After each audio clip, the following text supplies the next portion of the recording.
Ayan mga kababayan. So magandang araw sa ating lahat. So ito na nga, sa wakas, medyo napagod na ata sa katahimikan. Ayaw na ring manahimik ng silent majority. Pag sinabi ko kasing silent majority, mga ano to, mga Marcos supporter ito.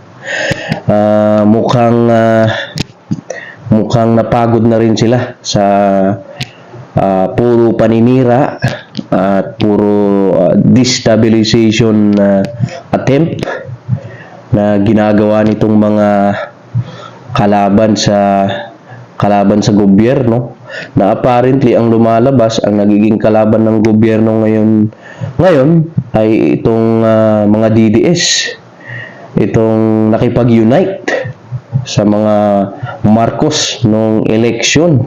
Ngayon sila na ang numero 1 na kumakalaban sa government ni PBBM. Napanood ko kasi nung kahapon o nung isang araw ato yun, itong interview ng isang DDS na si Vivian Velez, na isang DDS at isang dating Bold Star na ngayon senior na ata. Ang parang sinasabi niya dun sa interview naglunsad sila ng Marcos Resign Movement.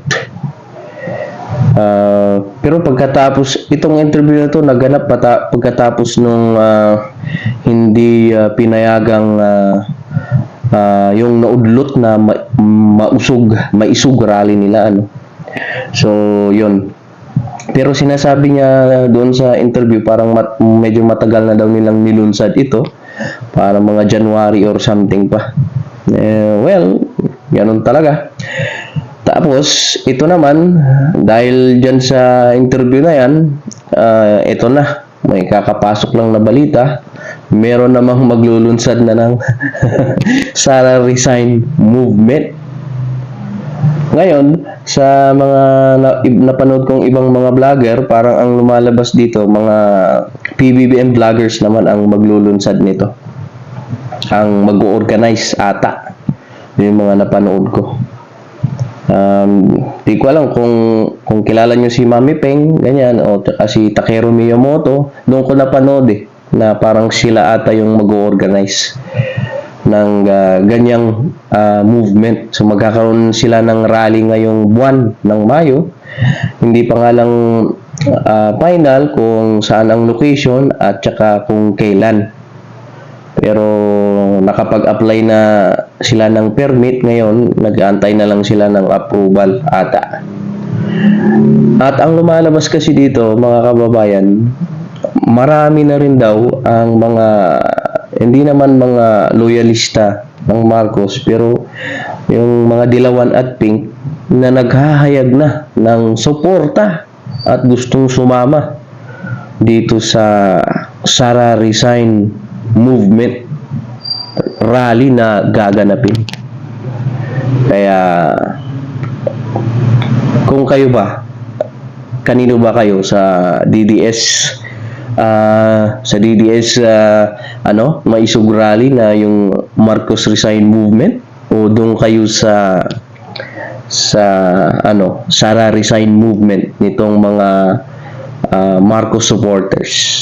Kasi kung ako naman ang tatanungin, syempre dito ako sa sumusuporta sa gobyerno natin ngayon, kasi nga wala namang masamang ginagawa si PBBM. Nakikita naman na trabaho dito, trabaho doon, di ba?